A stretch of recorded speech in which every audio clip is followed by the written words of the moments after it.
I'm really excited about the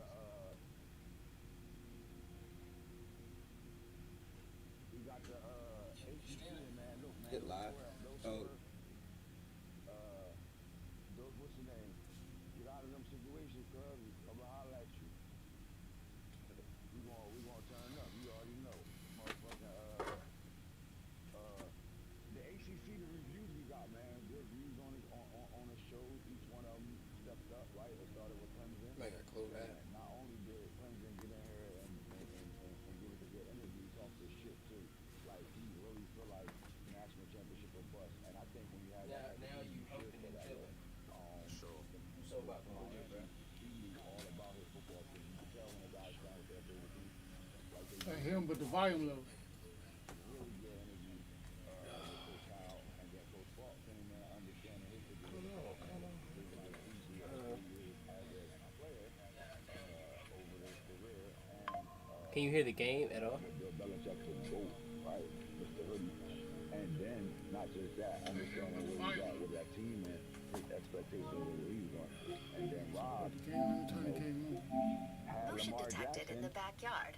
open the door up for him to take the Louisville job, man. Gave us a hell of an Can interview you that hear the had game at all? actually the second highest numbers of the NBC so far. So I think one of the standout moments of Coach Rob was talking about installing study defense. Or try to turn him Not up. only do you explain it, he Or also hit understood the meme how to button. get out Go of to the that party. shit, like when it's the right time not to be in that type of Nah, shit. I just think, all four of those coaches brought something different to the table. go to him. And now we're going to SEC, which is our strongest conference. And like you said, out of the 32 members in the league, 12 of them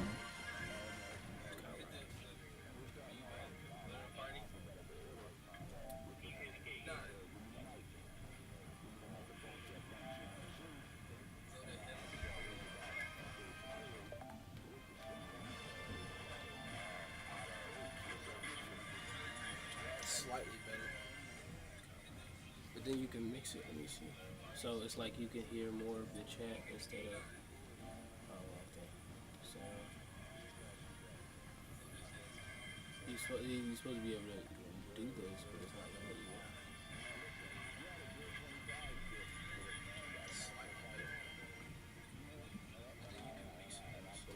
So can you do it from here? It's the top one.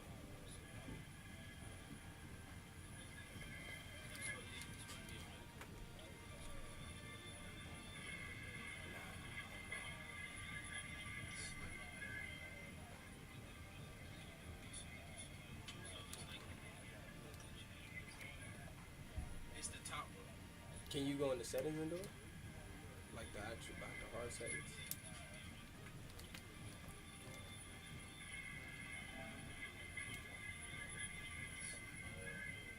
Motion detected in the backyard. It's the top one. Can you go into settings and do it? Like the actual, like the hard settings? Volume. Motion at your Ring video doorbell. Motion detected in the backyard.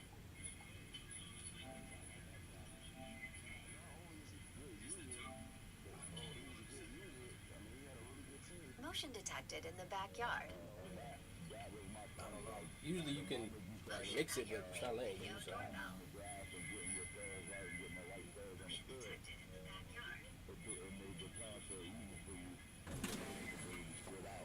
Dad, they need the pose for the back thing.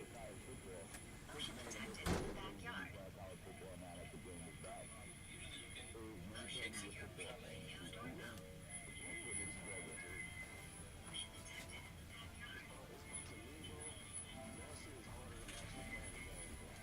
Dad, they need the pose for the back thing.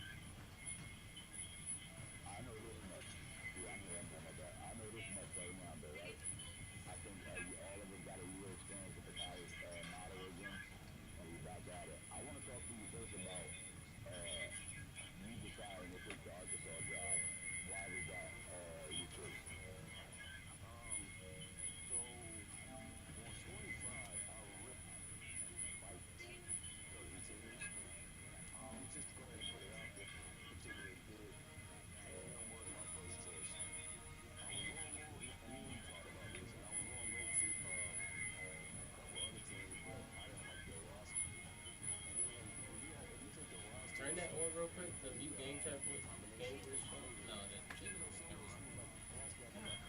Why is it locked?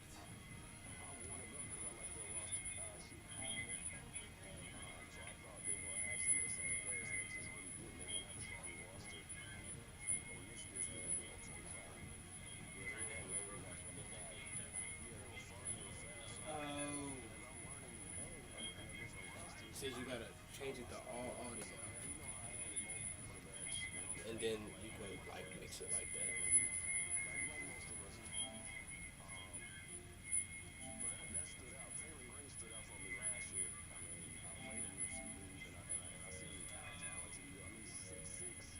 Like you right, yeah.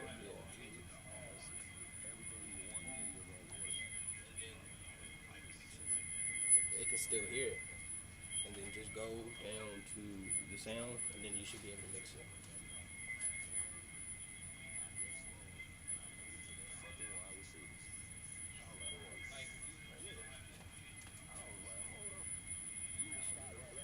Let's stop for a second because, you know, you do have a very senior quarterback, but when you look behind it, you got three freshmen, two redshirts, and two.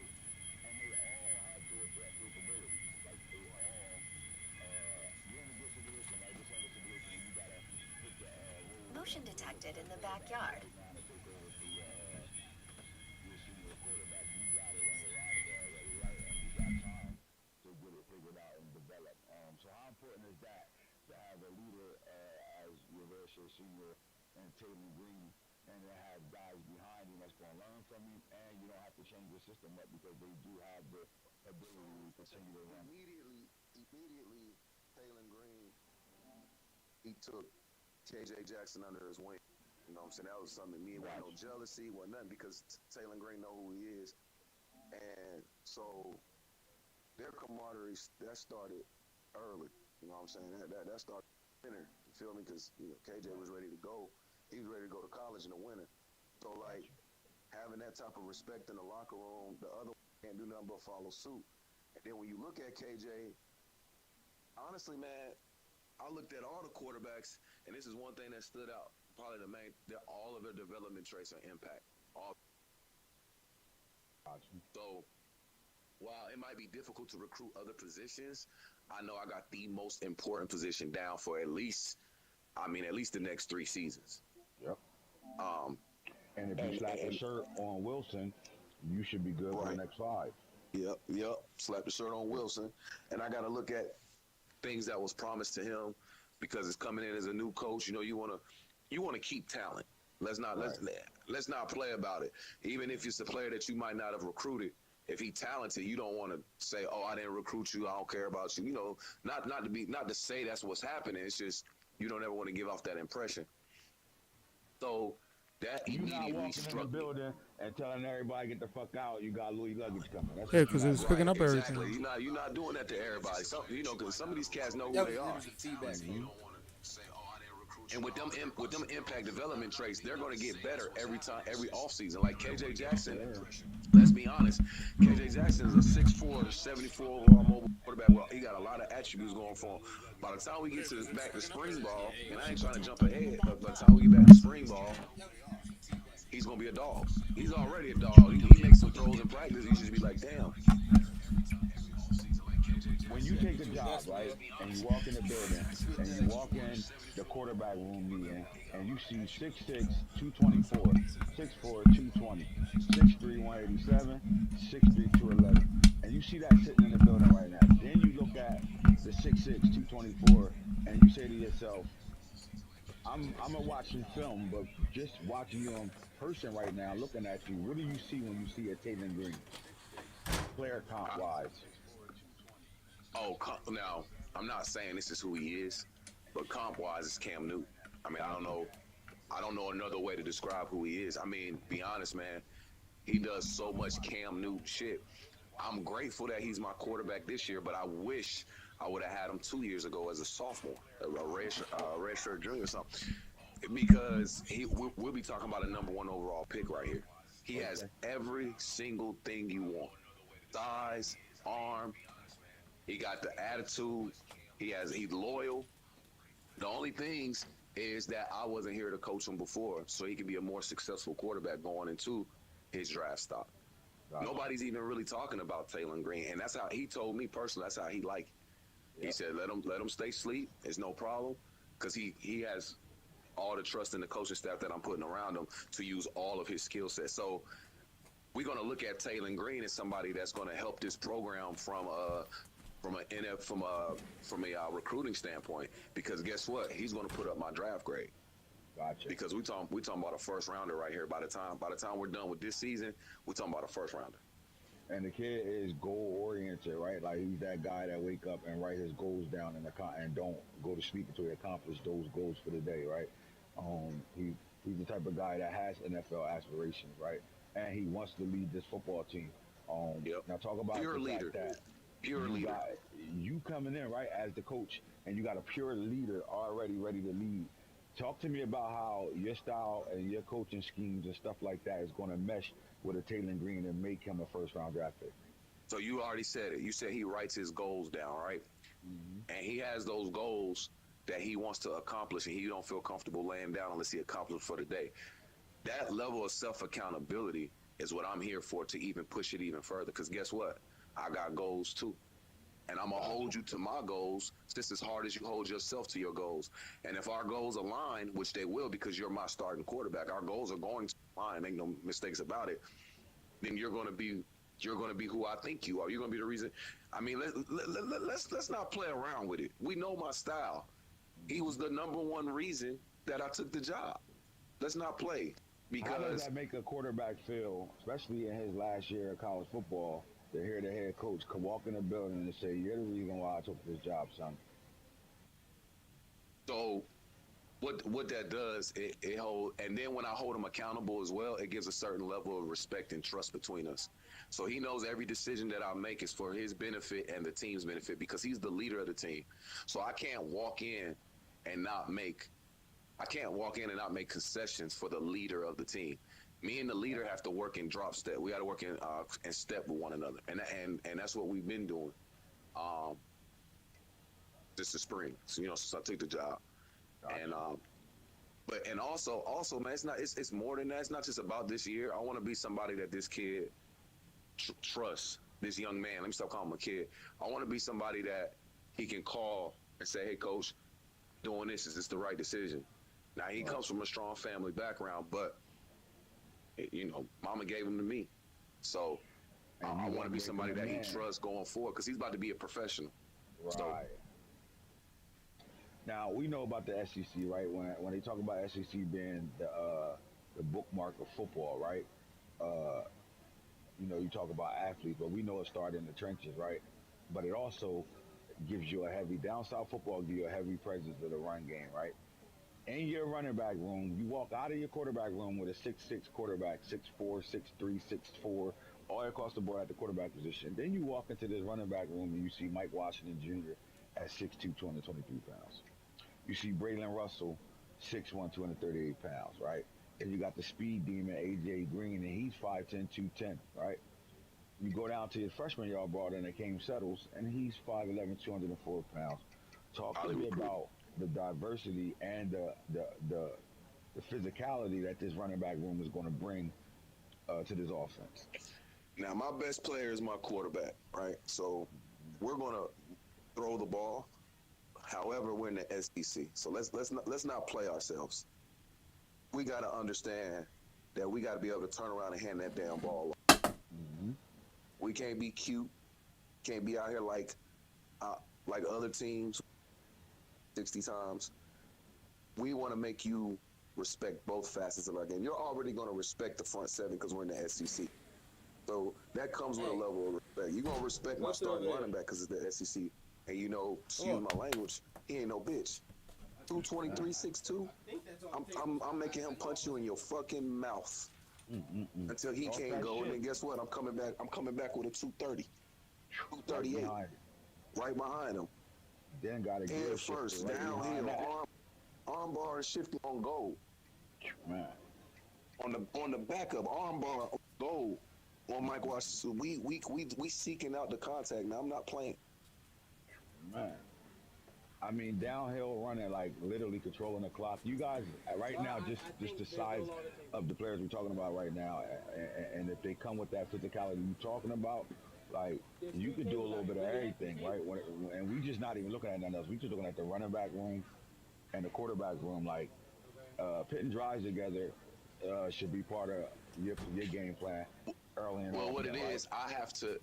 My success depends on my ability to play successful 4-minute football. Gotcha. With what is in place, there's no excuse why I can't play 4-minute football. Why I can't be up 4 points with the ball with 4 minutes left, and I can go ahead and close that game out, or just 4-minute football. So it's a video. So 3 minutes left. There's no reason why I can't go down here and get 1 or 2 first downs so we can get in the best formation in fucking football. This is the kneel down. No excuse. So me personally, I hold myself to a standard where I got to be able to be accountable and play to my team's strength. I joined the SEC. It's no time for cute football. Gotcha. I love playing cute. I love throwing the ball. I love having my quarterbacks in the Heisman race. I love having my wide receivers highly touted. I love it. I love it. So I got to break tendencies, and I have the roster to do that. Got you. Now, you talked about no time to be being cute, but when you look at this wide receiver room, it's speed for days. I'm talking about speed. It may be a for Dante days. Carr, So actually. now you can get physical with teams, right? And it looked like you got the type of team that can shoot it out with anybody as well. Right? Talk to me about You this remember my receiver white room. table baby? What attracted you to this receiver room outside of the speed? Outside of the speed, the maturity, the veteran, my best players are my veterans. Got you.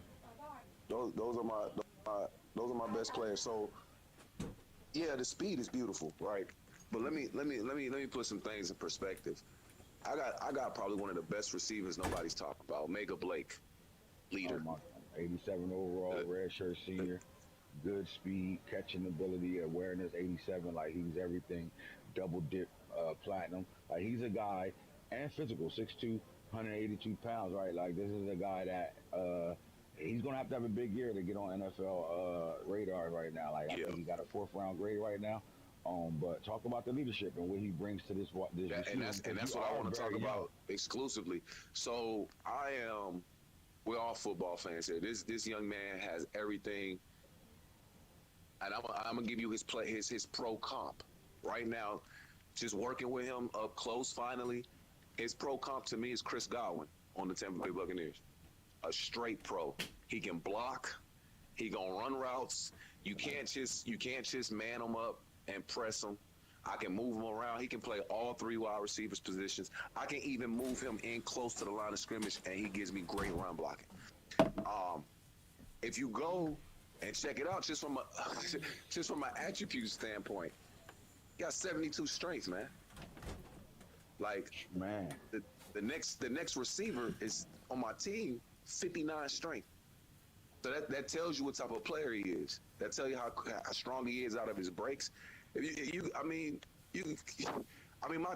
tight ends are having 77, 76. I got one 83 strength. These guys are in line. I have a wide receiver that has 72 strength. There's not. I run a certain style of offense. He's gonna take care of his man in front of him. I think that's gonna lucky be to his have him. calling card, though, right? Like when you gotta, so pretty much you got a football team with a quarterback and a running back room, dual threat quarterback, and a running back room that can, if you had to line up and give us 30, 35 carries, you could do it. Right? Yeah, I can do and it. you got a receiver that has no problem helping out in the run game. Man, I play in the SEC, man. When I gotta go on a road to LSU or Georgia, or how can I expect to call 17,000 audibles? The play that I call that's relayed in the huddle, that play that's called from our to our quarterback on the road in the SEC, it's gonna have to be the play that's called. It ain't gonna be a bunch of audibles. It ain't gonna be no motions. It can't be. And I'm not being funny. I'm not saying my young men can't handle it, but I'm being a coach too. We gotta be prepared for every aspect. Every road game that we play, I have to be able to call my best play the first time. So that's just Coach, you got understanding what's going on. You got one of the fastest receiver rooms in the country. Let's start here for a second. Now let's get to the speed. Let's get to the cute shit, right? I don't know if there's outside of South Carolina. Is there another receiver in LSU, college football that's LSU, 99.99? LSU. How do you use a Jordan Anthony? Like not just the speed, right? 99.99. We're talking about a guy that has 95 agility, change of direction 94. Like what part does he play? Not just as a So, receiver, but in your run game. so wi- without giving some stuff away, just know this disc made it possible more so than last disc to use your most dynamic player in a multitude of ways, and that's all I'm gonna say about that. Yes, sir. There's something that you can do. There's something that we can all do with our depth chart that makes your most dynamic players. They can be a part of every single snap. Every single snap. So, so Yeah. with that being said, that'll answer your question how he gonna get the ball. Find it on your depth chart, dumbasses. All right, so look, we got Jordan Anthony, Jalen Brown, right? You're looking at Bryce Stevens. You're looking at Omega Blake, who we spoke about, Raylan Sharp. You got young Courtney. Courtney Crutchfield, right? Mm. And then a plethora of sophomores down here, right? Not enough footballs to go around at 13 receivers that's 90 speed or above. Like, Right.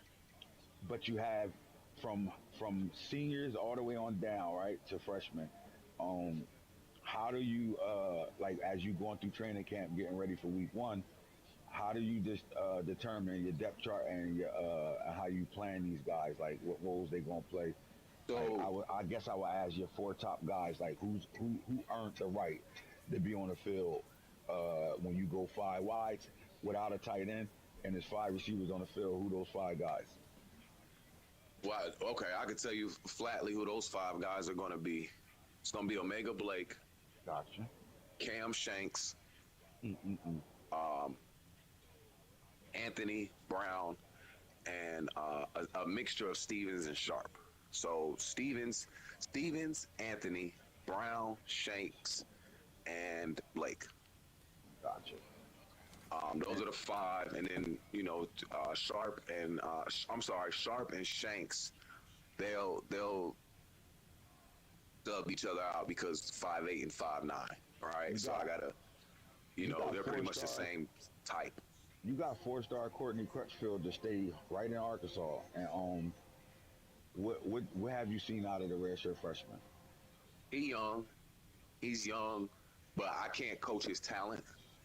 So his problem is his concentration, but he's 18, right? I mean, Gotcha. he's 19 now, but his concentration is, as a young receiver, and that's why I love having somebody like Omega Blake, right? That can, because he knows this. I mean, let's be honest, man.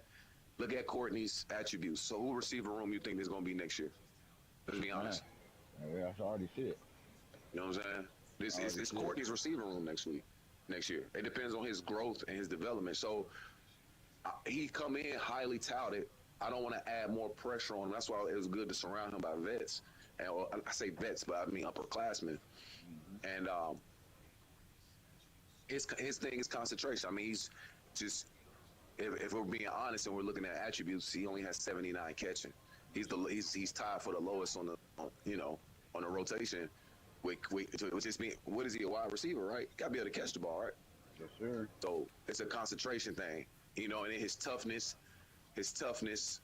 um, his concentration. I mean, he has the lowest out of the players that's really going to make an impact on this future of this program. He has the lowest awareness on the team, on the receiver room. So that's his concentration. But he's a star. He has all the talent, and we're gonna make sure we get him ready to play. It's his room next year. I told him that already. Every football team, every football coach that take over a football team has to try to get their football team to buy in to what they're selling. So talk to me about your team meetings and the culture you're trying to set with this Arkansas football team. So that's a big that. So I came in, and I immediately told them how much we underachieved last year. Gotcha. We have a receiver. We have a receiver that's a leader. We have probably. I'm gonna be honest with you. We have probably the most dynamic quarterback in the country, even last year. What quarterback 6'6", moving like Taylor Green? not only. We took I mean, I don't see one in the you country saw the right now. talent, you saw the potential South when teams Carolina. like Tennessee came to our stadium, and they scored 13 points. That dynamic offense, that was a playoff team. Scored 13 points in our stadium with a hurt Taylor. Taylor got hurt in that game. So off rip, what you do as somebody that wants to instill a winning culture, you tell them what they did before wasn't fucking good enough. Guess what? We could have made the playoff last year, and I would have told them it wasn't good enough. Because once you win the tournament, it's one game at a time. It's one game at a time. So there was opportunity, and I feel like it was my job, as I see what this roster holds. It's my job to get the best out of everybody. Also coming in holding it's ours, holding us accountable. We weren't good enough last year. On the field, we weren't good enough. Not as I'm reading my charts and I'm seeing my roster. I'm seeing this guy. Got one of the most dynamic players in the country. Got one of the most versatile quarterbacks in the country. And we haven't even talked about the defense yet. At all. Before we go there, we gotta go to the trenches. You play in the SEC, you better block or get to the quarterback or stop the run. So right now we're looking at your offensive line. Like when you think of the SEC and the powerhouses that are in the SEC, how do you feel like your offensive line is going to line up against those opponents? You have first round talent at left guard and Fernando Camana. 92. I'm gonna answer this question. I'm gonna answer your question this way. Most of my recruiting is going to the O-line. So that tells you how I feel about the O-line. Gotcha. I mean, I get to recruit 35 players at a time. We're talking about maybe 12 of that is going to the offensive line. Coach Corey, when I look at this offensive line, though, right, I see a strong left tackle and a superstar at left guard. And then I see projects after that. How do you get those projects, right? The Kittler of the worlds. Your right guard Blackstock, right, and your right tackle Harris of the world. Just they high 70s. How do you get those guys to play like they high 80s? Well, let me match your guard, your left guard and left tackle. So Blackstock is there. He's going to be our vet this year, but Branham is our starting right guard. Branham is the redshirt freshman is our starting right guard. So I like that because if it's even, you know what I'm saying, they go to the younger player, right? 74 and a 75. Yeah. And then the kid is stronger, 93 strength. I like it. 6'5", and he has abilities. Let's go. Now, with that, what I'm saying is I have to use the adage, iron sharpens iron. Got you. So in practice, I'm all, just from what you saw, right? You said projects. You said people that got to be able to play up to a certain level. Mm-hmm. And you're 1,000% correct. And with that, even at right tackle, McRoy, that's our starter. McRoy is our starter at right tackle. I like it. You're in the early stage of training camp, and you know you ain't playing no games. You already put your 5 on the field and told the other guys earn it back. Yeah, earn it back and be leaders. I mean, be leaders. Be an example of what they need to be. Because guess what? What I just said about what I'm recruiting right now. You don't think a freshman's gonna come in here with a higher than a 74 overall? Right, sure. But I like the fact that you are playing your freshmen, right? Like you giving these guys time to play right now. So by the time that next quarterback is ready to take over, the experience on your offensive line, especially at the right guard and right tackle, they're redshirt freshmen. So like those guys are going to be in the smoke and the fire. So they're going to be ready next year. Like they'll be seasoned vets the very next year. So in practice, I'll just tell you, in practice, the way it's working, I'm always bringing more than they can block. So now none of them defenders better touch my fucking quarterback. However, it ups the communication on the O-line. And like you said, I got 2 freshmen that are going to be starting. So it's up in the communication. So if I got some scat protections where I'm sending the running back out, which we call a lot of scat. I really don't keep the running back in there because that's just another weapon I like to use to spread out the defense. So we call a lot of scat protections, but your defense may be bringing 6. Well, I need to be able to block 6 with 5. I need to be able to rotate. I need y'all to be able to communicate.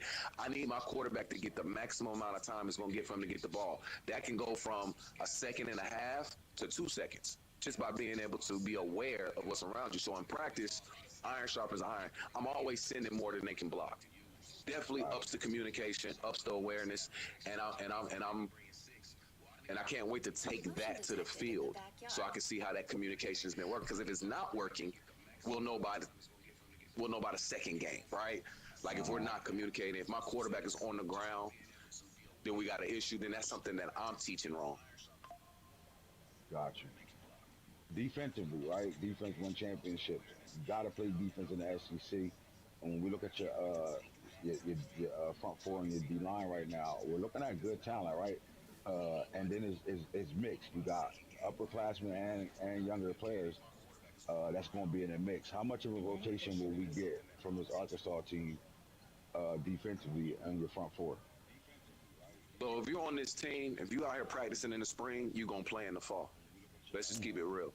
I have to manage 90 young men, maybe suiting up 70 to 80 of them young men, depending on how we get through our roster and we look at our red shirt opportunities.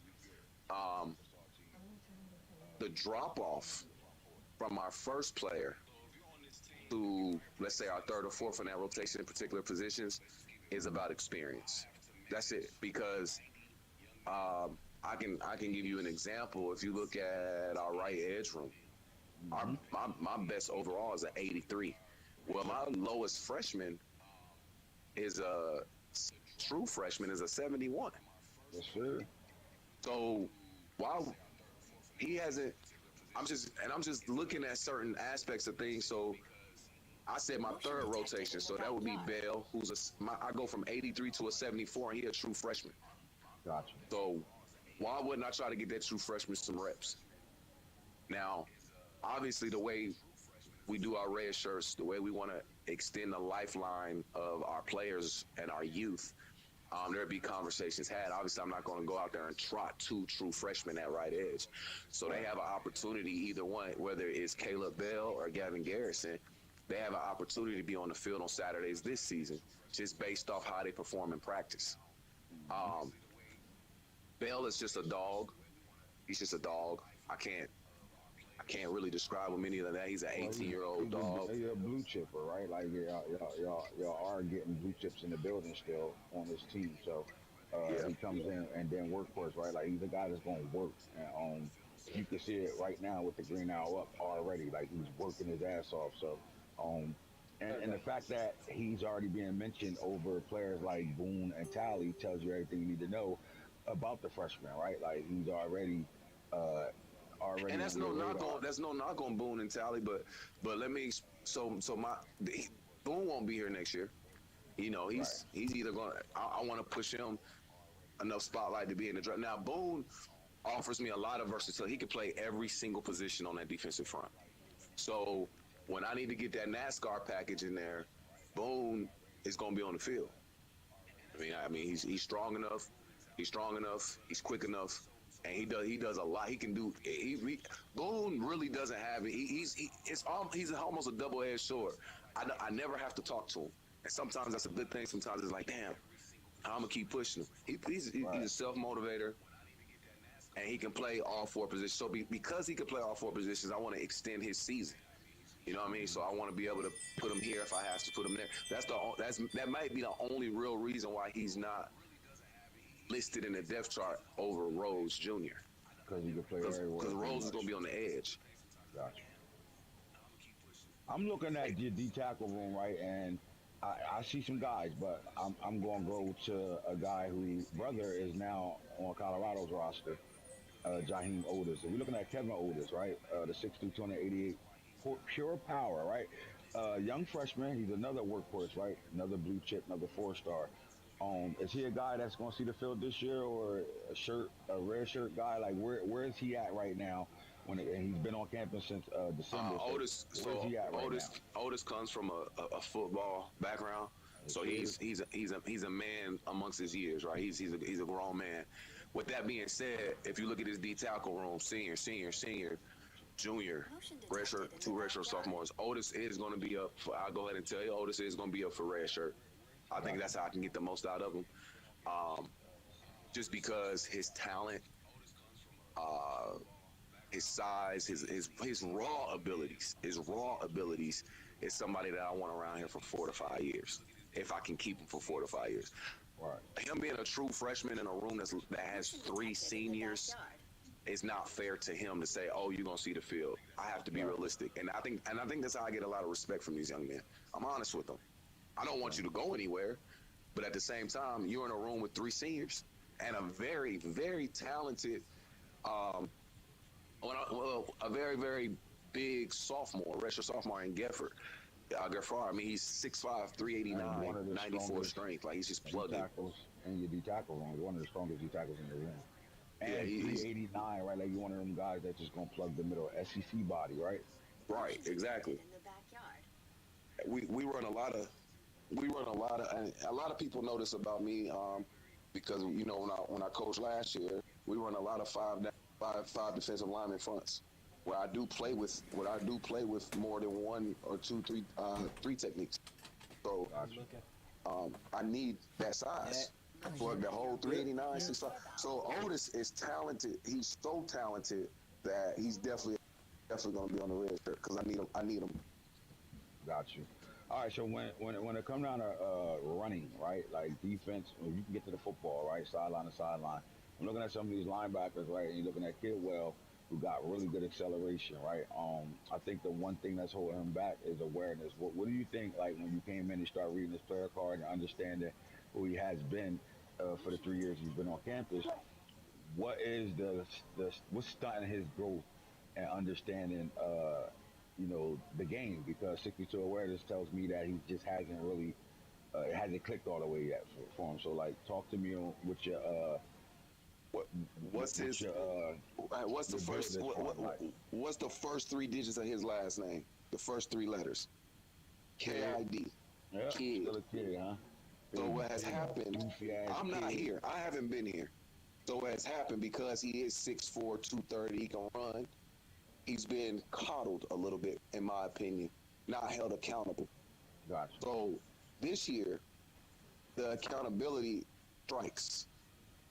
And there are players like him that have all the talent in the world, but guess what? He's gonna be another coach for me on the sideline until he can show me he's mature. Gotcha. I How do you have, define your linebacker room, right? Like, when you look at your Sams, your Mikes, and your Wills, like, when you see this linebacker room, what does it tell you? what does it tell me? Yeah. It tells me that we have valued athleticism, sometimes I like it. over blue collar. I mean, I got guys 6'4", 3. I'm very excited about Tavion Wallace. He's going to be the leader. He's going to be the future leader of this room, the entire linebacker room. He's doing some things. He playing this year, right? Yeah. He's doing some things in practice that you just can't coach. You just can't coach it. You can't coach the kid. And I don't know if it's because he come from a small county in Jessup, Georgia, and he just had to be a man up. But his number is 25, and I think he is 25. Shit, he don't seem like a freshman to me sometimes. So he's one of those ones that is talent even at a young age. So I'm very excited about him. But a sleeper is Justin Logan.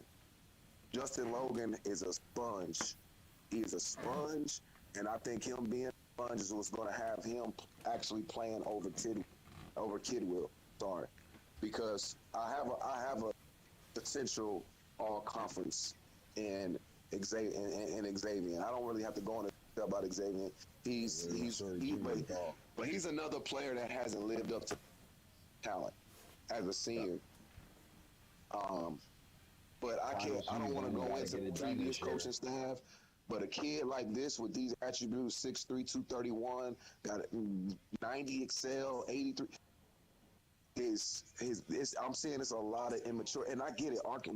It's a small area, all there is Arkansas College, right? The University of Arkansas. So you can. He's one of the ones that like to party, So he's But how do better you sit now. him down though in those moments, right? Like, where he's had a few run-ins doing dumb shit, right? Like, he is a partier, right? He is a guy that you gotta constantly stay on. What do you do knowing that this is his last season of playing football? Like, how do you reach him to get him to buy into something that he I'm gonna hasn't tell you. bought I'm gonna into tell you for right now six what I do. years? I'm gonna tell you right now what I do to him. I put his ass on the D line. I put his ass. I put his ass on the front as a defensive end, and he go out there and get his ass pushed around by them tackles and them guards. And nigga, you better fill my motherfucking gap. You ain't filling Gotcha. my gap. Go sit down. So what you do with when I do that and I make him play out of position, he realize shit. He realized, oh shit, I'm not. I don't want to say I'm limited, but I have a job to do, and I better do that job at my best, or shit. Walmart's hiring always. Man, and guys got on their last limb, right? Yeah, this is 6 year in college football right now. Like you gotta get it done this year, or is a wrap for him right now. Like I like the mixture of veterans and the guys that you picking out from that freshman class to be able to see the field right now. And then you start looking at this cornerback room and junior, sophomore, senior, junior, redshirt freshman. And I don't think you have a problem with 82 overalls from your first four corners and Singletary being 83, right? Like, and then they've all got the speed. And think about awareness, right? 85, 84, 82, 84. We're looking at guys that know the game, that can play the game. What do you do with this football team, right? Like, is this a team that you're going to have playing zone, knowing they're going to be at their spots at the right time all the time? Or are they good enough to play man to man? So definitely, first of all, I can't be in the SEC and can't play man, right? It's Gotcha. just it's not. That's going to show that we're soft. We playing a lot of zone. It's a cop out. But with these young men awareness and their length, they know how to use. I don't think Protected in the I backyard. don't think Jaheim. I don't think he's had a penalty in training camp in spring ball. He's he is a first round talent all day long. It's my And they job to come get him from there, of course, they but he all can come do from everything. great football states. Like if you really think about Atlanta, Georgia, Walker, you're looking at Tampa, Florida, right? You're looking at Temple, Texas, and then you're looking at Jacksonville, Florida. Like these guys come from football states. I think honestly, would you agree with me that this is the strength of your defense, your Oh cornerback yeah, room? my back end. They've given me a lot to do in practice. They Got you, allow me to be creative with the front seven. got you. The, And the then you back end got of my defense is the pride of the team. a whole host of young outside of Khalid Wooden and Mitchell. You got a really young safety room as well. And then that strong safety room is all seniors and they're high overall seniors, right? Right. I do think having an 84 overall defense and you look at the secondary, it does look like the strength of your defense. You got the size up front and your front seven to be able to be physical, right? And you got guys that are athletic enough to be able to do the stuff you need them to do. So talk to me about the SEC. You've been Arkansas taking over a team that underachieved last year, in your opinion, and you trying to bring them to the glory days to have these guys in a situation where it's possible that they could be playing for an SEC championship. So just talk to me like how you getting this team prepared while y'all in fall ball right now, getting ready for week one. How do you prepare this football team for the vigorous schedule and the SEC schedule that they're going to go up against? Man, we lean into our strengths, man. And where we're strong at is what makes us different. Go look at the rest of the and find me a receiver maybe outside of LSU like our receiver room. Find me a DB room that has more than two corners that you could just I could put Kaney Walker and Jordan Young. I could inside. I could play either one of them at.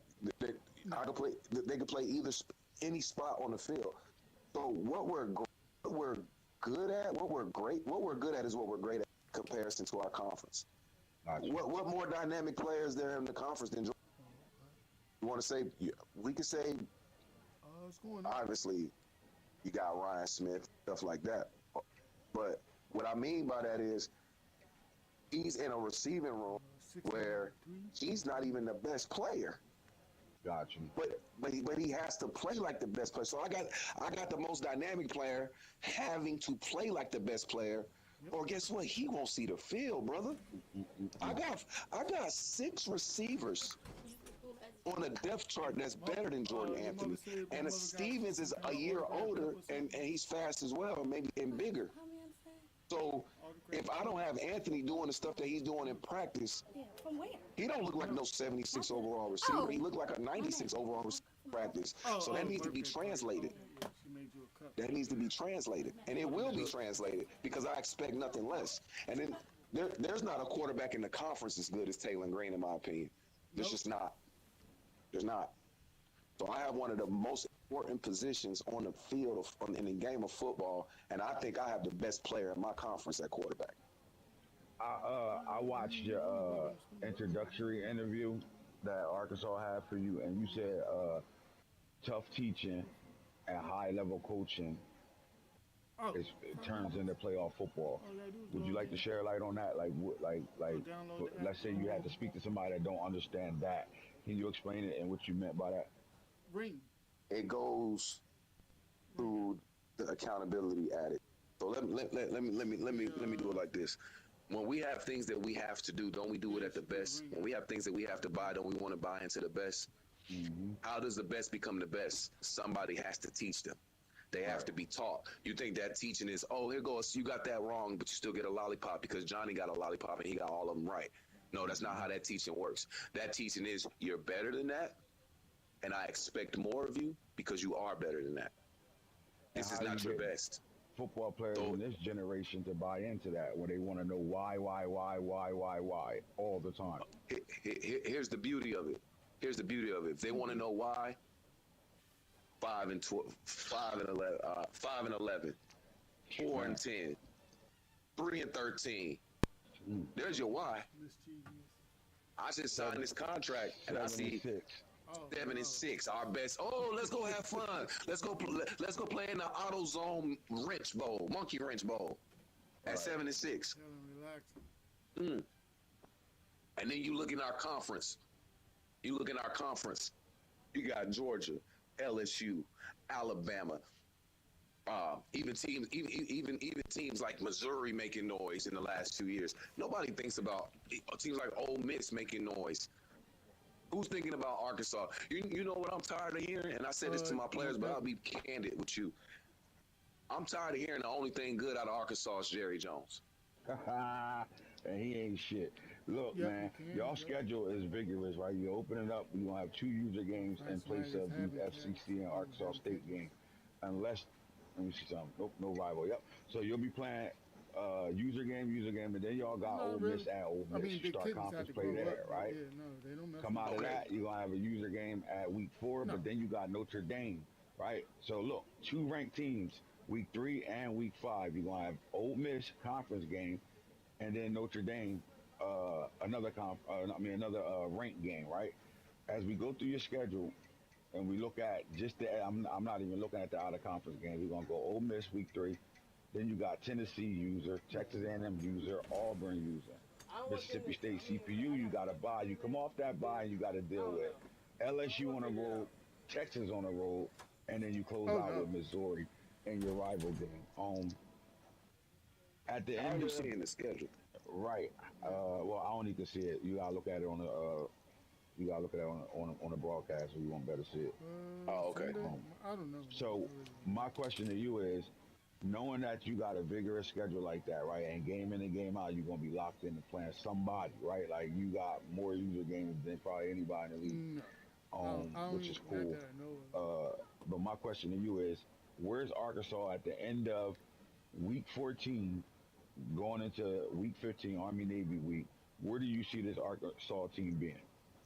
Playoff team, SEC championship game, or better than 7 and 6? Well, because I know who I am as a coach, going into Army Navy, we should be getting prepared to be going to Atlanta. SEC championship, is it SEC championship or bust? Like you talking to your team like that, or you just setting the expectations? There's no to other know reason. we There's should be there's going no to Atlanta? other reason to talk to my team any other way when I got a quarterback like Taylor Green. Oh my God, let's go. It's just no other reason. My quarterback is the best in the conference.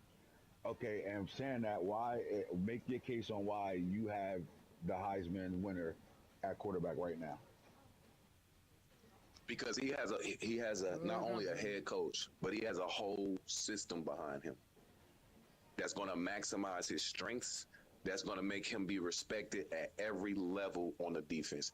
You want your D line to play a certain way. You want to get to him. Good luck. You ain't going to be able to. You want your linebackers to be able to tackle him in the open field. Nope, not happening. You want your DBs to be. You want your DBs to tackle him. He's 6'6". Right. We going through. Hey, you want to stop me on third and short? Good luck. Oh, she told me she got a. You want to play your safeties close to the line of scrimmage? Okay, Omega, go ahead and beat that press coverage. Jordan Anthony, can't nobody stay in front of you, so that's a wrap. Be dynamic. Be strong in what you know. Be strong in what you're good at. Be great at. Let's focus on being great at what we're good at, and what we're average at. Let's be good at it. Let's be consistent all the way through the lineup. You got What we're doing in practice, what we're working on, you're going to see one of the most dynamic offenses in the country. You're going to see one of the most opportunistic defenses in the country. That's what you're going. That's what I want. That's what I want this country to see. Because guess what? I have an older team. I gotta maximize who they are now. I don't have opportunities to do it any other way. And this team, because of how I came in, highly touted. I was highly touted to be a head coach. How I came in, they expected our schedule to look like that. Mm-hmm. I had to call for the first time in years. I had to call my boy at Arkansas State, say, "Hey, put your mom on the phone. Oh, we ain't never coming home again. Bye." Hey, listen, you already played in the SEC. You won a championship with Tennessee. How much does that play into the fact that the kids on your roster, your football program, your football team, buying into every word and hanging on what you're talking about because you've seen the mountaintop and you walked over the mountaintop, right? Let's also not. We did walk over the mountaintop, and we did that mainly because if you remember, we were in the national championship the year before. Gotcha. And we couldn't finish. So we weren't favorites to get to a national championship. We weren't favorites to do that, and we played pretty good in that national championship. We weren't favorites to be there. Nobody, just like Arkansas, nobody was talking about Tennessee. They talked about Nico, and guess what? I had Nico for 1 year. 2 years. I had him for 2 years. Had Nico for 2 years. But I was able to maximize the talent around. See, here's the thing. Everybody talked about Nico, and I didn't even win with Nico. I won with Kai, my red shirt freshman in next year, Kai Weber. Right. That's who I won with. Because what I put around Kai had experienced success, and they were hungry. I didn't have to say shit to that team after we lost that national championship. Spring ball, shit. They never left the campus. But how do you get an Arkansas team that is not used to winning, right? Because you took over that Tennessee team, and Nico won a big-time bowl game against Iowa. Y'all came into that year with a high and a talented defense that can get you to right where you got to, right? But this Arkansas team, you said you love the talent on this team, and they underachieved last year. They got a lot of the nucleus back. How do you turn that 7-6 into a 10-2, 11-1, 13-0? By doing what we do it great. I express on them that by me expressing that they underachieve, I set a level of excellence that they must reach and obtain now. 7-6 wasn't good, and that just wasn't good enough for this team. So that makes them feel empowered. Like, you know what? He didn't say he wanted to replace us to make us better. He said the 80, you look at yourself and you look at the other 89 around you and you realize he said we got everything we need in this room now. Right now. And that's what I'm trying to put on them. And I made jokes about Jerry Jones before, but also, man, let me be honest. Be honest with you. Look at what Texas Tech is doing. Did you see what they did this year? They spending that motherfucking moolah, baby. They had a $45 billion oil man go crazy for NIL. Okay. They got all types of I knew you would know. So you know what I'm hitting at. Freshman lineman, $5.3 million to come 5-star to come sign. So you know what I'm hitting at. That paper right now. So you know what I'm hitting at. So I was thinking about You know what I'm hitting at when I mention Jerry Jones' name. It's going under it's going over the road. How much fuel can you feed your football team when we go to preseason first team and we look at the SEC, offensively and defensively, there's not one Arkansas player on the first team roster, and then we go defensively and you go through it, and there's not one Arkansas player on the second team for preseason All-American. Do you feel like they disrespecting your talent on your team, or you feel like that's exactly what the SEC should be saying, and y'all need to go out there and prove it? That's exactly what the SEC is saying. That goes to me telling you about the underachieving. How can a quarterback like Taylor Green not be in a preseason All-American? How can he not be a preseason All-American? And I ain't talking about in the country, but in the conference. How? How does that happen? Because he underachieved. He underachieved. Period. How can Singleton, my starting corner, how can he not be a preseason All-American?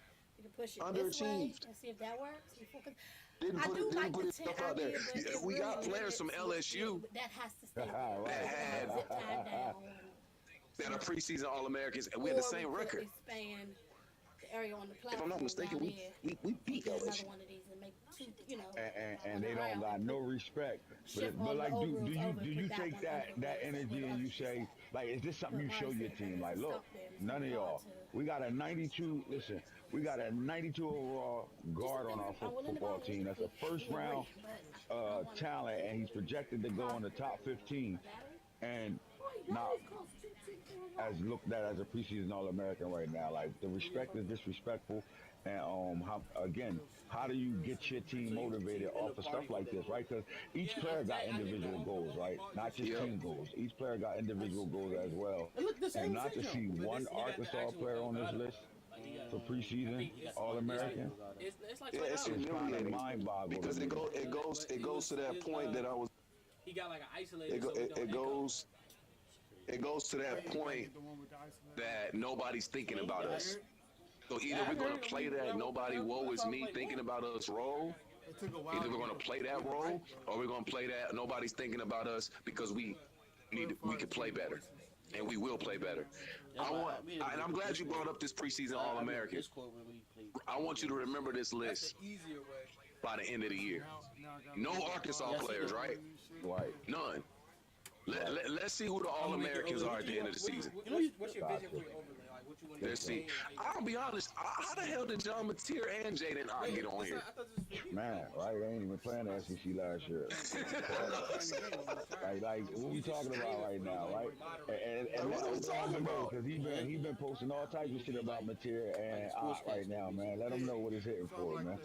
I think they escaped me on the schedule this year. I don't think you got Oklahoma. Well, it don't matter, because it's his job to see me in Atlanta, because we're going to be there. I like to talk this shit right now, man. For real. Now, when we before we close this bitch out, I wanna walk through where I was going at. Right here, conference standings, right? When we go to the SEC right now, man, there's nothing but so-called big dogs in the SEC right now, right? Alabama's ranked number 9, Texas is ranked number 1, Georgia is ranked number 4, Oklahoma's 23. Like, Oklahoma stunk it up last year, and they still come back ranked 23. Ole Miss come back 19. Tennessee is 22. Texas A&M is 21. Florida is 11. South Carolina is 12. South Carolina and the whole SEC community, when it comes down to the media, is saying South Carolina has the best dual-threat quarterback in the country, and Sellers. Why are they out of their mind? That's simple. How they got the best dual-threat quarterback in the conference, and Nick Harbor's not an All-American. I'll leave it at that. I'll leave it at that. If Nick Harbor played with Taylor Green, he'd be an All-American. Listen, He'd be a first-round receiver. In the preseason conference rankings, they got Mississippi State in front of Arkansas. you're Yeah, he got the literally jump where I can switch to just my next to face last cam. is Vanderbilt, then Arkansas. He got Like, the how do you climb out of that, he right? got the jump where And the it's just expectation, the because they're doing the circle same thing with cam. Colorado. Then They he got got us the jump picked at the where bottom of the fucking I Big can 12. redo. Actually, I But got how do YouTube in the you, the background. I can motivation you're react going to use to your videos. team, and like what chopping block? Is it a chopping block each week? You climb out of that bottom tier of the SEC and work your way up to the top and get to Atlanta, Georgia. You're gonna have to take a lot of teams down in the process. Man, we embrace the sleep. We embrace the doubt, and you embrace it. You hug it. You lean into it. We don't. This, whoever made this list, they not suiting up with us every weekend. They not suiting up with us. All right, to They close not. this bitch out, I love the interview too. Great interview, by the way. But to close this thing out, I'm gonna ask you this, man. Is the SEC? I'm gonna ask you a few questions, right? Is the SEC the best conference in the Power Four? Protected in the backyard. Every year. Gotcha, gotcha. Every year. Honestly, it's not even that close. See, people get confused because they haven't put a national champion out there. That we beat the shit out of each other all year. All year. And let's be frank, the team that won the Natty last year, respect to them, Ohio State, they had one of the most dominant playoff runs we'll probably ever see. But, I mean, they also had one of the oldest teams we'll ever see. And they finally have played to their talent. They finally played to their talent once the playoffs started. They seem like they were just waiting to get to the playoffs because they know they can't. See, we don't have an opportunity to do that in the SEC. Ohio State knows they're going to have an opportunity to play for their conference championship, or they know they're going to have always an opportunity to play in the playoff. It's 12 teams making the playoff. They'll end the season with maybe 2 losses, maybe, depending on if Oregon can beat them again and they lost to Michigan again. But Michigan, and I hate to say this to compare conferences that way, they know that they're probably more than likely going to be in the playoff every year. We can't suit up in the SEC and know we're going to be in the playoff. Gotta go get that shit. You got to go get that shit. Look at Alabama. What they had? They lost to Tennessee. They lost to Vanderbilt. They lost to Vanderbilt last year. Tennessee and Michigan. Yeah. They lost. Alabama lost to Vanderbilt last year. They lost. Well, say these two. They beat Georgia.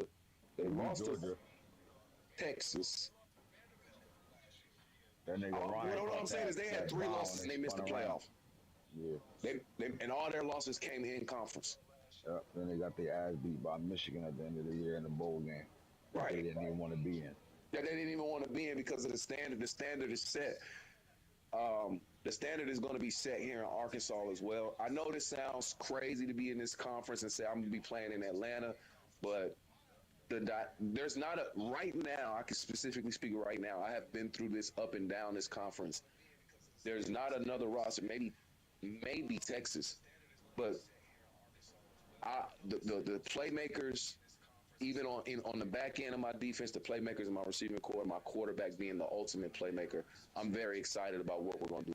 So what you pretty much is saying, what you're saying is this, like, look, you might not see 94 stamped across my overall offensive defense, but when you look at the players on the roster and we line up the players along with what I can do with those players, I'm one of the better players in this conference, what you're saying, right? And that's going to lead into my last question before we close this bitch out. I'm gonna run down all the user coaches in your conference that's going to be in the way of trying to do what you're trying to do, which is get to Atlanta. First, we're going to talk about Alabama and Coach Rand. We're going to talk about Coach Google, right? All I want from you is when I bring up the team and that coach, you talk about the mesh, like what makes it good or a bad fit for that person. Before you do that, can you tell me who they were before? He was Oregon and homecoming. Oh, okay. He was Oregon and homecoming. All right, so we're talking about Rand with the University of Alabama. Okay.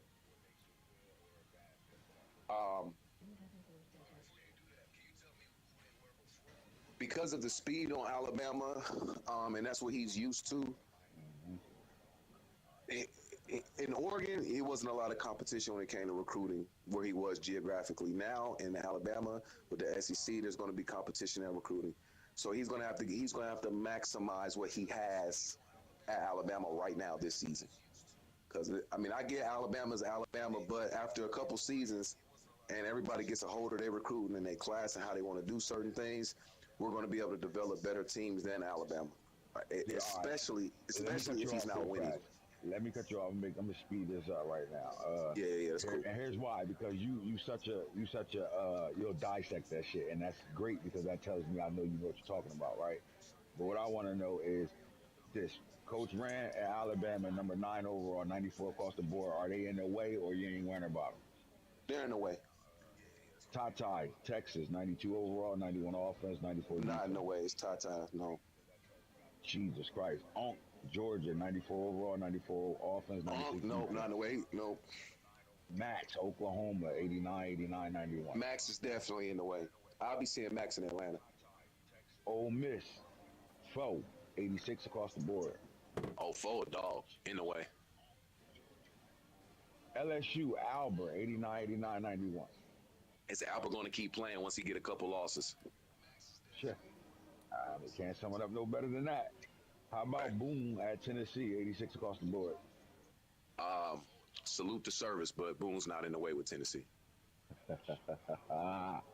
Hold on a second. I got to get to my Texas guys. These going to be guys I'm going to have to explain to you a little bit because you did play in double R, so you're going to know a couple of them. Just give me a second.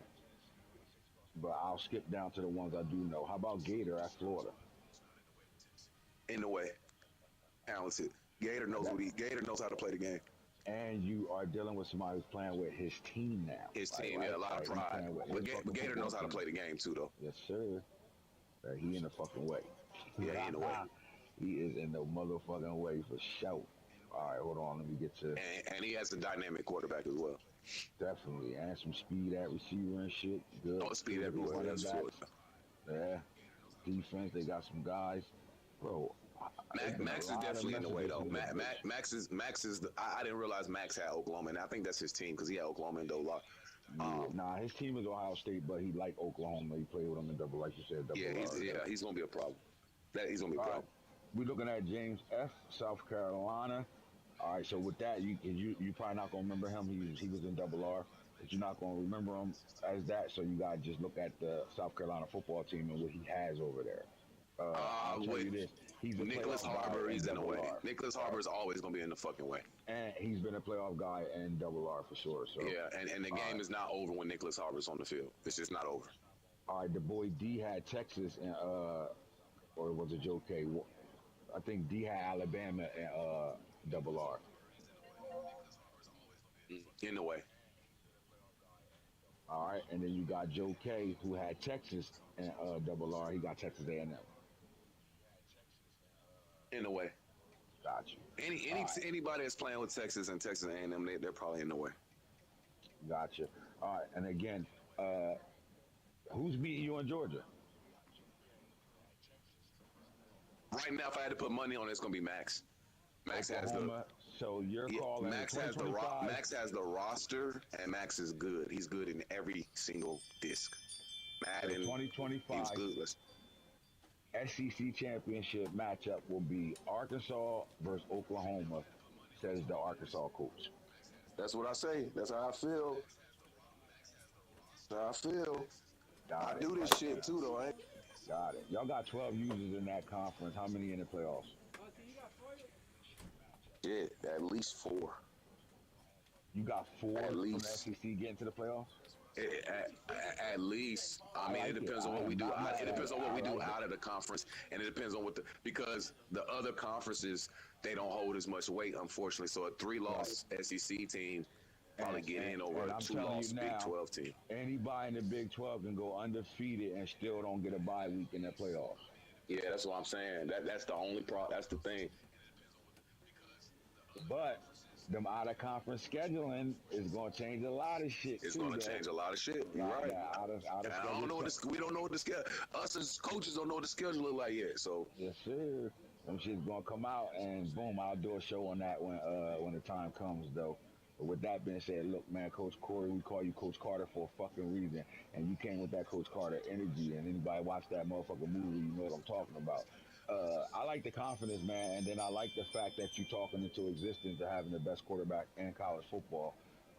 When it comes down to your superstar, right? Little baby Cam is what we're gonna call him all year long until he shows us he's not that. Um, and you know, and I know defense win championships, so like when they both come together, there's always a problem going on. I like the SEC, like, and I think we did it right, right? 12 teams in the SEC, all users. I love that because that is the most powerful conference, and we did it the right way. Where you're looking at the Big Ten with seven, Big 12 with seven, and then you got the ACC with five, with Notre Dame sitting as an independent to better schedule any game you want as users. So it's going to be interesting coming down this bitch right now. How long does it take Arkansas with your schedule? Let me go back to your schedule again. Ignore the first. I know you're not gonna be able to see it, but I'll walk you through it, right? But you gotta ignore the first two games, which are bullshit games. They'll be users. So you play 19 ranked Ole Miss week 3. You play number 5 ranked Notre Dame week 5. You got 22 Tennessee week 7. 21 Texas A&M week 8. You got Auburn week 9. If we go into our bye week, because I think I have 3 user games before the bye week.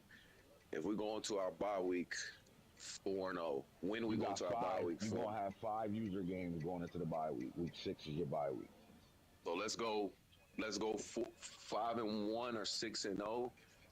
I think people are going to start looking at Arkansas. Is a 5-1 Arkansas ranked going into week 6 bye? For sure. We're ranked in. If I'm 5-0 going into that week 6 bye, we are ranked in the top 15. Gotcha. All right, fellas, man. Look, the SEC was set off. First of all, I'm gonna just say it like this: like they had the opening SEC media day with Corey as the first coach to step to the stage. I'm gonna keep it 100, right? Like a lot of y'all guys that's coming on behind him gonna have to up the bar, right? Because he gave you a in-depth understanding of his roster, understood that, he showed you confidence. He talked about changing the culture of his football team, and he set the tone with saying he'll be in Atlanta, who meeting him there. Like, you can't ask for a better conversation than that, right? You got a little bit of everything, right? And you know how I've been coaching, man, and how I've been playing. If I say I'm gonna be in Atlanta, I fully expect to be in Atlanta. It's not me just blowing smoke out my ass. Right. Nobody thought I was going to win with Tennessee. Right. And I was in 2 national championships, and I was in the playoffs every year. And I dominated my way to a national championship when we won it. Gotcha. So, you came off, and that year you took a loss early in that year, and then came back and won it all. Yeah, also I want to apologize to the commissioners of the NCAA. 25, I had a low bit, did a little too much whining. But I had some counseling and therapy through all that. And we know you was going through some real life shit, though. You feel me? Yeah, I was, and I took it out on the league. Everybody, but look, and that shit ain't for everybody to know. But like real talk, I know you hollered at me about it. You was going through some real life shit, bro. Like, and to be honest with you, I just want to let you know. I was just want to let you know it was never you. It was never about the league. Like you said, I was just going through some shit because at the end of the day, I'm gonna play and I'm enjoying myself. And you do this shit for people like me, bro, so we can get a release. And I don't want my release and the guy that's helping me get my release, no Diddy. I don't want. I was waiting for that no Diddy because I know them pauses was coming like a motherfucker. Pause like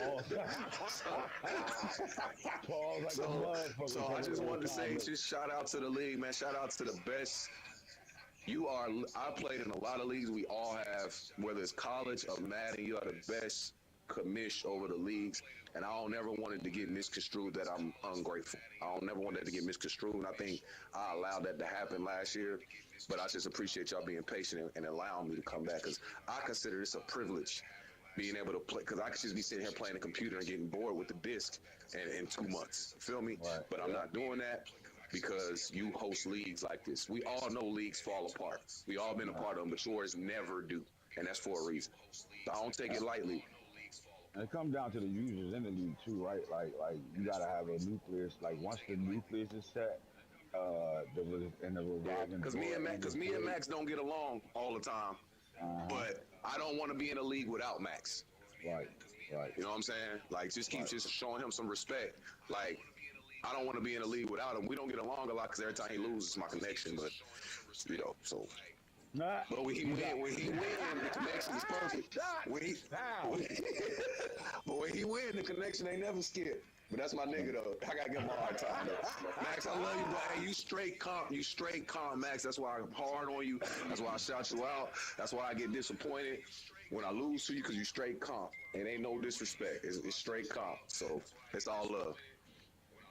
Like a rallies. Like a fucking rallies, boy. Oh my God. Yeah, and this was a good one though. I ain't gonna hold you. Niggas laughing because they ain't lying. I mean, you ain't lying. Niggas is already on that shit. Everybody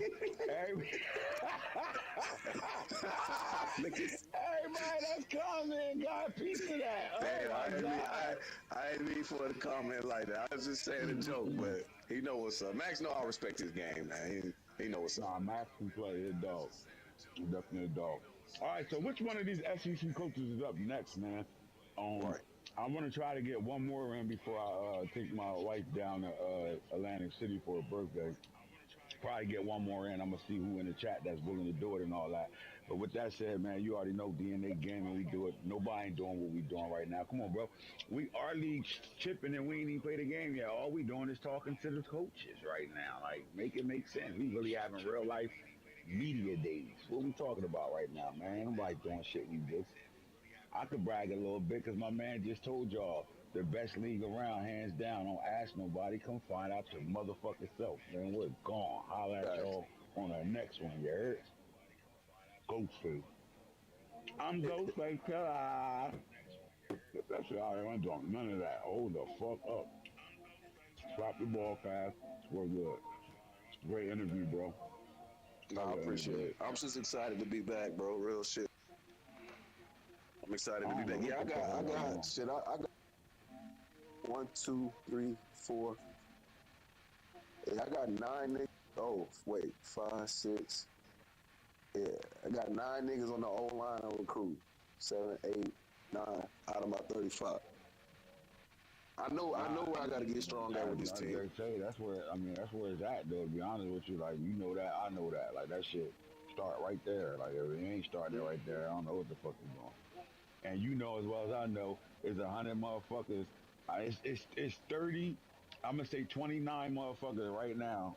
I mean, I'll go a little lower than that. Let's just say 19 motherfuckers right now got one O line on their roster, on their recruiting board right now. They got 100 receivers. Yeah. 100 DBs. Yeah, I can't risk that shit. I ain't gonna lie, the way this game is though, man, you gotta like recruit for real. Mm-hmm. Like, because like we was talking about the speed and stuff, how that's different. It's not you. I mean, you can find your guys and get 95 speed and all, but these niggas ain't coming in like that, bro. Nah, they not. I got a 5-star for speed. I just picked him up because he's a 4-star. Nigga, I recruited a running back that was a 5-star, and like when you playing with like a team like Colorado or North Carolina or those type of teams, and you get a 5-star, it don't matter what the fuck they look like, you better get them. Man, it's came in, but look, he came in 82 speed, but like by his redshirt sophomore year, I had the nigga up to a 90 speed. But I feel like that's not their real attributes either. I feel like it's gonna change once they either commit or if you go in the offseason. I just don't think you walking around with a 4-star 81 speed receiver. Like, that don't even sound right. Mm-hmm. We'll know in the offseason. I'm excited about this season. Because I do have a team right now that can compete with those teams. I'm gonna be a little bit younger next year, and the talent that I'm bringing in is a little place. So I gotta maximize Taylor Green's potential. When I played my dummy league, and after the first season was over, like, you looking at the overalls, you see, okay, I'll come before that bet. You looking at the overalls of these teams and shit. After year one. Now, granted, most of those teams were computer teams. I was the only person, using in there. Those overalls dropped significantly. When I tell you, because of the transfer portal and niggas leaving, that shit dropped overalls. Like, I remember Alabama literally dropped after the season was over. They dropped to like an 88 overall from a '94, right? And like I saw like teams like Georgia, they stayed there, like, but then as the season went, they went right back up again, right? Like, but I'm talking about the portal will tear your team the fuck up fast. Like niggas leave, bro. Like, it ain't no rhyme or reasoning to stopping that shit. That shit is going like we all going to be affected by the portal at some point. But the one thing I like that I saw with the portal was I had bigger range than I did as Colorado last year. I remember last year I could only go after like 2 stars in the portal. Now that shit ain't like that. Like a lot of motherfuckers is available to you. You just gotta better get them to come. But this game, I like a lot. It's some stuff they need to fix, but I like this game a lot. Like everything about it is official to me. Like so, I can't wait till we get after it, right? Like I'm just a little disappointed that we dealing with. I'm a little disappointed that we're dealing with motherfucking all 32 niggas ain't in the league yet. Like Boone won't be home until tomorrow, but Damn, for real? we don't got all 32 niggas in the league right now. Like that shit's cause shut the fuck up. And you still barking. Shut the fuck up. Oh damn! And then can't even turn around and go chill. Like go lay the fuck down. Little dumbass dog. All I gotta do is move and she get up barking. Ah, damn. God damn, Ohio State already got Cruz. Yep. God damn. And one is a 5-star. Yep. Wow. Niggas with them schools, if they know what they doing, is on.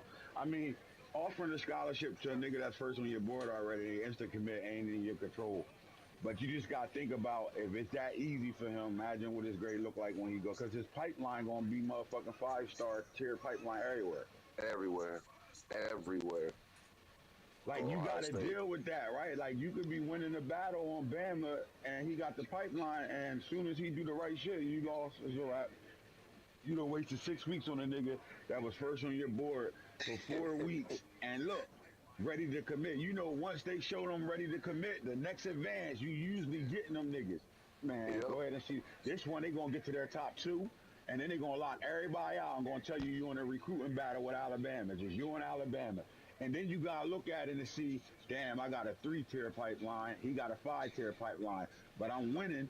And I got the visit on him this week. And you gonna realize it's gonna come back the next week. That visit ain't did shit. And because his pipeline is higher than yours, he's stolen. Damn. Like shit real. Like so you gotta already be ready to jump out of races. Like everybody you can stick as many 5-stars on your board as you want.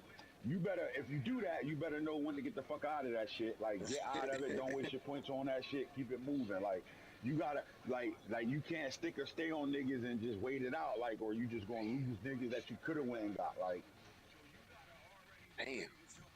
This shit crazy. And my nigga ran. He man, the way he talking, bro. I'm asking him for information right now. You know I be on. Motion detected in the backyard. Cause I'm already behind the 8 ball because I got Colorado, bro. My biggest pipeline is a 2-tier. Damn. So we gotta go get what we can get and develop the fuck out of it. Yeah, and I don't have And any retain 5. my I don't have team. any 5-tier pipelines. I have, even in Arkansas, it's only 4. But my thing is this: if I can keep my players and don't lose niggas to the portal, we fine. We're gonna be straight for like 3 years. And while I'm building it up, watch. Damn, this dog really left stuck under my lazy boy chair. Get your little ass from up under there. Come on. Come on, come out. Come on, come on. But shit, man, I'm holler at you. Yeah, I gotta start getting myself together to get ready to get out of Happy here. birthday to E. We say happy birthday too. She knocked the fuck out. She need to be getting the fuck up. You know what, dog? All right, I'll holler at you though, bro, because this dog blowing my shit. Hey, Rand, I ain't going nowhere, bro. Hold on.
Motion detected in the backyard.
Motion detected in the backyard.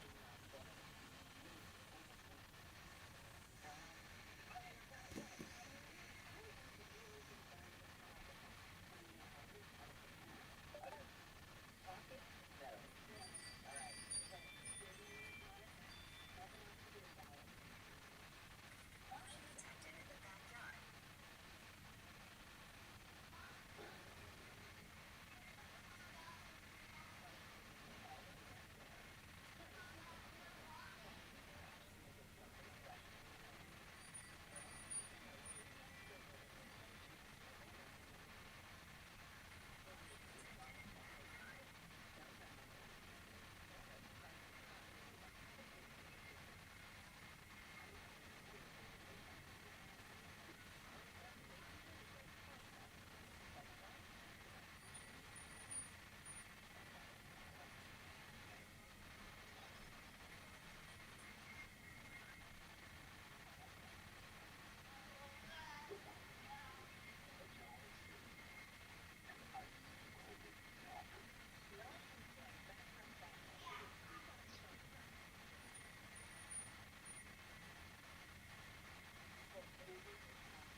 Motion at your Ring Video doorbell.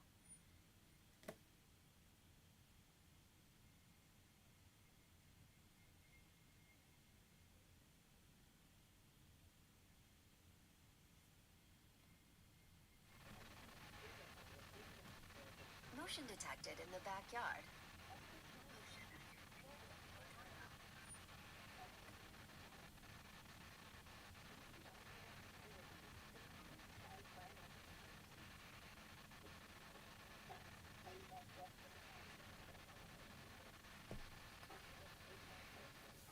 Motion detected in the backyard.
motion detected in the backyard.